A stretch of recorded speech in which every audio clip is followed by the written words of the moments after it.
In today's lecture, we are going to study a poem, A Prayer for My Daughter, written by W.B. Yeats. Here is the image of the poet. He was born on 30th June 1865. He passed away on 28th January 1939. He wrote many poems. Easter was published in 1916. The second coming was published in 1920. A Vision appeared in 1925. Lake Isle of Innisfree, another poem. He was an Irish poet, dramatist, a thinker, associated with the Irish movement. He was the last poet in the tradition of the Romantic poetry, and he was a modern writer. Here is the scene what manner a father is walking. He holds the hand of his newly born daughter, and a prayer from a daughter. See the analysis of the poem. The poem is addressed to his newly born daughter Annie Butler, who was born in 1919. And at that time, the First World War ended. The poet thinks that the future years are very, very dangerous. That's why he wrote this poem. It is by William Butler, written in 1919, and this poem was published in 1921 as a part of its collection, Michael Roverty and the Dancer. It is addressed to Anne, his daughter, with Georgian Hercules, whom Yeats married after his last marriage proposal to Maud Gonne was rejected in 1916. Yeats wrote the poem while staying in a tower of Balliol during the Anglo-English War, 2 days after Annie's birth on February 26, 1919. This poem reflects its complicated views on Irish nationalism, sexuality, and is considered an important work of modern poetry. We can also say that this poem is a manifesto of its personal ideas. It is a prayer for his newly born daughter. See in what manner the poet prays for the newly born daughter who is recently born. The poem begins by describing the storm which is howling and his newborn daughter sleeping half hid in the cradle, protected somehow from the storm. There are two types of storm. One is the political storm and the other is the storm in nature. The storm, which can in part be read symbolizing the Irish War of Independence, overshadows the birth of its daughter and creates the political frame that sets the text into historical context. In this stanza second, the setting for the poem is revealed as being the Tower, a setting for many of Yeats' poems, including the book of poem entitled The Tower 1928. This is Tour Balliol, an ancient Norman tower in Galway, which Yeats had bought in 1970, where he intended making a home. The poem also reflects the conflict between Ireland and the United Kingdom, were common subjects of Yeats' poetry, including his notable poems about the Dublin lockout, September 1913, and the Easter Rising, Easter 1916. The poem begins, the poet begins the poem. Once more the storm is howling, and half hid under the cradle hood and coverlid my child sleeps on. There is no obstacle but Grogry's wood and one bare hill, whereby the haze check and the roof leveling wind, bred on the Atlantic, can be stayed. And for an hour I have walked and prayed because of the great gloom that is in my mind. The background of the poem is like that.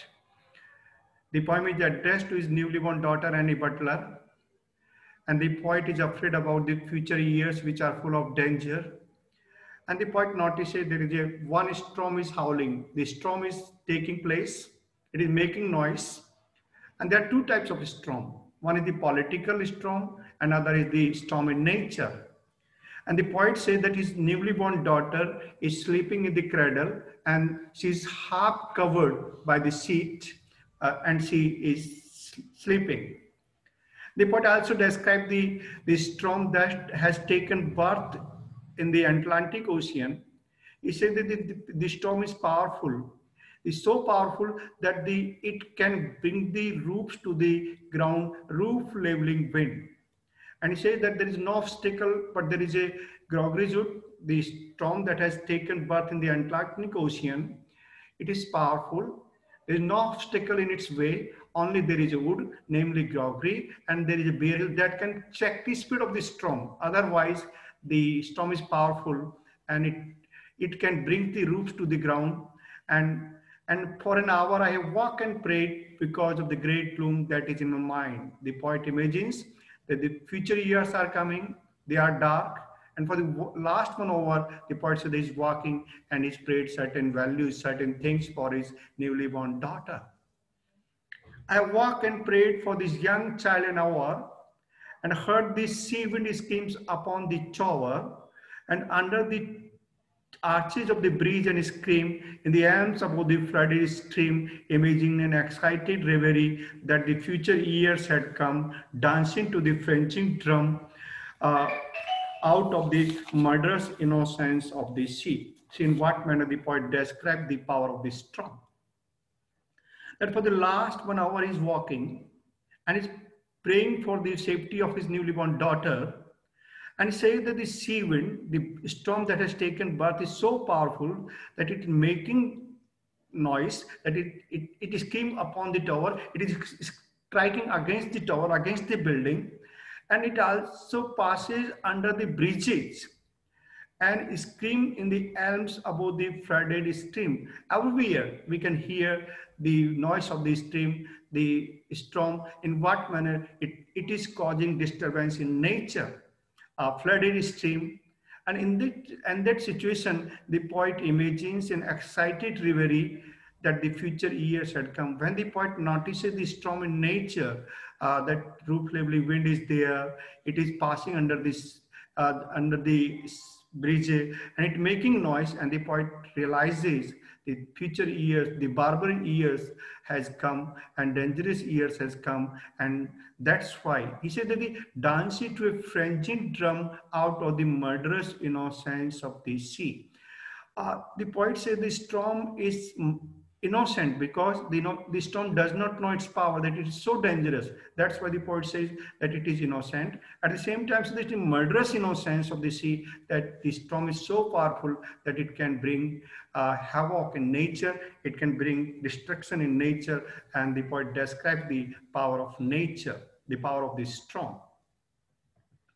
In the next stanza, the poet prays certain values for his newly born daughter and says, may she be granted beauty, yet not beauty to make a stranger's eye distraught, or her before a looking glass for such a being made beautiful overmuch, consider beauty a sufficient and lose natural kindness, and maybe the heart-revealing intimacy that chooses right never find a friend. Now you see what manner the poet prays certain values for his newly born daughter. And he says, okay, that she may be granted beauty, but she may not be granted extraordinary beauty, that she may become the object of anger. This she might become the object of distraught in the eyes of the stranger, that she may cause destruction to the people. That's why she should not be given extraordinary beauty. Or her before she looking glass, or for such being made beautiful overmuch. When she stands before the mirror and she thinks that she's more beautiful, and she thinks that considered beauty sufficient, and when she starts to think that the beauty is the final aim of life, at this stage it's afraid that she may lose natural kindness.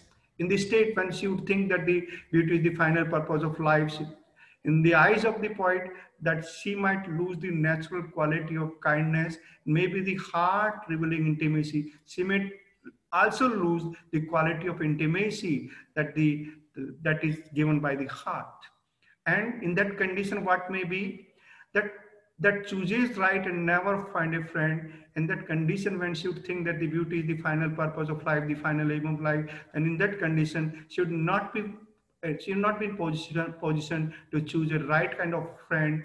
And that's why the poet prays that she may be given beauty, but not extraordinary beauty, and that in that state she may lose the natural quality of kindness and the heart-revealing intimacy. Uh, in that condition, she would not be able to choose a right type of friend. Now he goes to history, gives the example of history. Helen, being chosen, found life flat and dull. Later had much trouble from a fool, while the great queen that rose out of his prey, being fatherless, could have her way. Yet choose a bandy is smith for man. It is certain that fine women eat a crazy salad with their meat, where the honor plenty is undone. Now he gives the example of the history. He goes to the history and gives the example of Helen. What was the situation of Helen? He says that Helen of Troy, she is an example of a woman whose beauty proved the source not only for her unhappiness, but also led to the Trojan War, bringing unhappiness, sorrow, death, so many people. Helen had loved the parish of Troy. That's why he says that if she would become extraordinary beautiful like the goddesses Helen, what would become? That her life would become dull, that her life would become flat. And in that situation, she would not be able to choose a right kind of person. She should be able to marry a fool person. And that she, he gives the another example of the queen that she, Venus, the goddesses of beauty, that she came out of the waters and she was without father, she was without any guardian, she failed to choose the right type of person, and that's why it says that that queen Venus choose the wrong type of person. Being fatherless could her way choose a bandy lad smith for a man. She happened to choose a lame husband because she was without guidance, she was without any control. That's why the poet uh, thinks that in the state of fatherless should not be able to choose the right type of person. And that's why he says that it is certain that fine women eat a crazy salad, rotten salad with their meat. What happens when woman is beautiful, when she fails to choose the right type of person? In the eyes of W.B. Yeats, that such type of women eat rotten salad with their meat, where there is a horn of permits, there is a prosperity, there is power, there is everything is there. But in the state of choosing the wrong husband, they fail to choose the right type of person.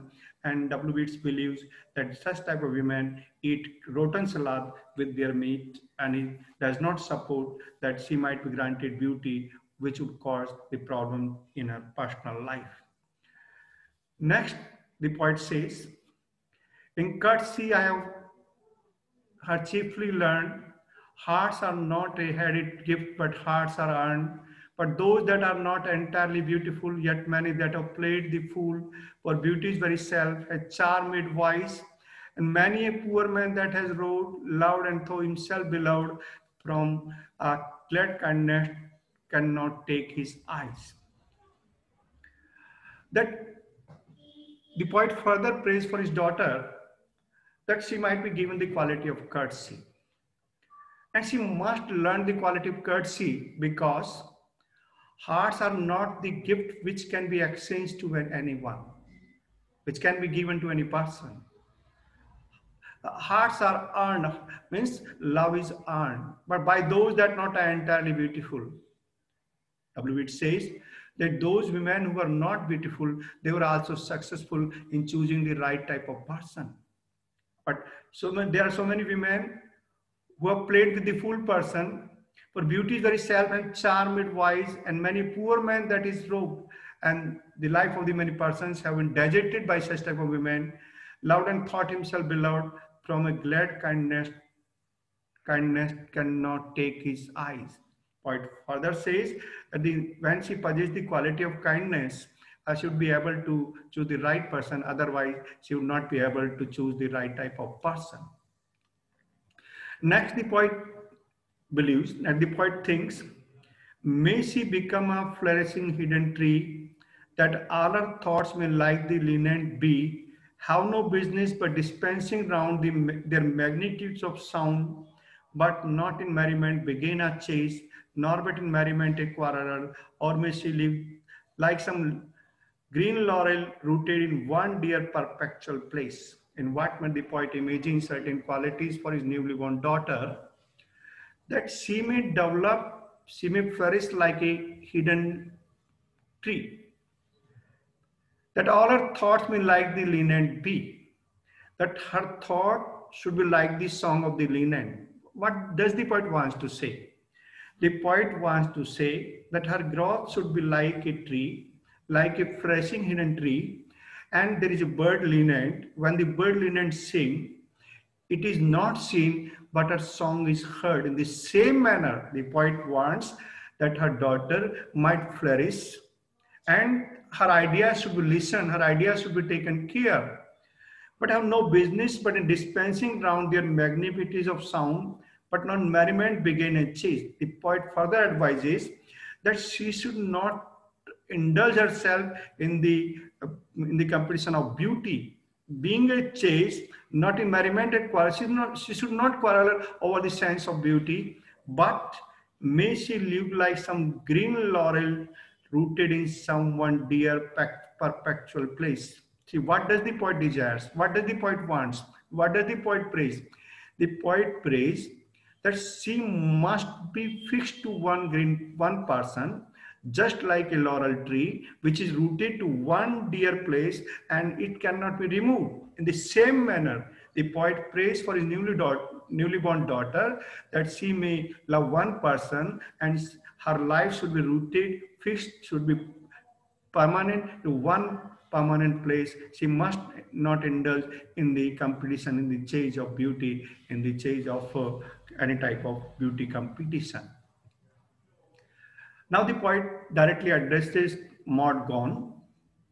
Maud Gonne was the friend of the poet. She was extraordinarily beautiful, and in what manner the poet comments on her behavior. My mind, because the minds that I have loved, the sort of beauty that I approved, prosper but little, has dried up late, yet knows that to be chucked with hate may well be all evil chances chief. If there is no hatred in a mind, assault and battery of the mind can never tear the linen from the leaf. In what manner the poet advises his newly born daughter. He also refers Maud Gonne, that Maud Gonne was an Irish lady. She was the companion of the poet, but she was extraordinarily beautiful, but she hated the poet. Instead, what manner the poet says, my mind, the minds that I have loved, the sort of beauty that I have approved, prosper but little, has drive of late, yet knows to be checked with hate. When there is a hatred in love, the poet says that beauty which possesses hatred for someone, they say that all the feelings of love are deserted, are burnt there. May well be all evil chances chief if there is no hatred in mind. The poet says the love should be without hatred. If there is hatred in the mind, which is the battery of the wind, means sometimes hatred is governed by this feeling that she possesses extra quality, she is extraordinarily beautiful, and see that type of hatred is a kind of assault and battery of the mind. That's why the poet said that his daughter should not possess the quality of hatred, which is an assault and battery of the wind, can never tear the linen from the leaf. The poet suggests if his daughter possesses this quality, she does not have the feelings of hatred, the poet is sure that as a linen cannot be separated, linen from the leaf, as the linen cannot be separated from the tree, in the same manner, the poet hopes his daughter's love would not be separated from any person. Next, the poet comes to an intellectual hatred. There is a direct reference to Maud Gonne. An intellectual hatred is the worst kind of. So let her think opinions are accursed. Have not seen the loveliest women born out of the mouth of parentage horn, because of opinionated mind, but barter the horn and every wind good, by quite the nature understood, for an old blows full of angry wind. In what manner the poet curses Maud Gonne? That she developed intellectual hatred towards the poet. And the poet thinks that type of hatred is of the worst kind.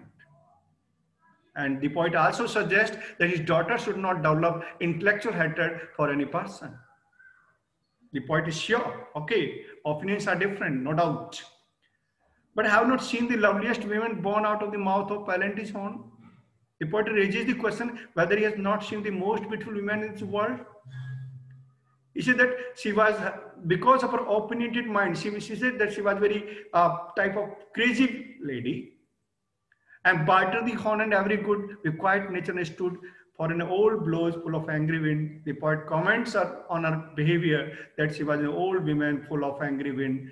Uh, the poet indirectly wants to say that Morgan used to think that she was superior to the poet. And okay, there are differences of the opinion, but she thought that she was intellectually superior to the poet. And the poet directly says that this was an old lady and she was full of angry wind, angry ideas, angry thought. That's why the poet rejected her company. Considering that all hatred-driven hands, the soul recalls radical innocence, learns at last its self-delighting, self-appeasing, self-affrighting, that it is own sweet will is heaven's will. She can, though every face should scowl, every windy quarter howl, or every blows burst, be happy still. In what manner the poet advises his newly born daughter. The poet praised certain qualities for Annie Butler. Says that if hatred is driven from the mind, if hatred is removed from the mind, the poet is sure the mind and the soul recovers innocence. This, our mind become innocent, our heart become innocent when we are without hatred. In that state, we learn that the state of innocence, it is a self-delighting state, it is self-satisfying state, it is self-appeasing state. When our mind is free from hatred, our soul is happy, we are happy. And that is our own sweet will is heaven's will. Means our will becomes the will of the God in the state of innocence. And that's why the poet prays that his daughter should develop the heart of innocence. And in that state, should develop the qualities of self-delighting, self-appeasing, and self-affrighting. She can, though every face could scowl, every windy quarter howl, or every blows burst, be happy still. Whatever the storm may come, whatever the opposite situation may come, whatever the windy quarter howl means make noise, there may be different storm, but on every blows burst, and that state, the state of innocence, should remain happy, should remain silent. That is the desire of the poet. The poet desires this quality for his newly born daughter, and he curses Morgan, whose mind was full of hatred. Now, see in what manner the poet thinks that what type of bridegroom should be for his newly born daughter. And maybe her bridegroom bring her to house well all accustomed in the ceremonies.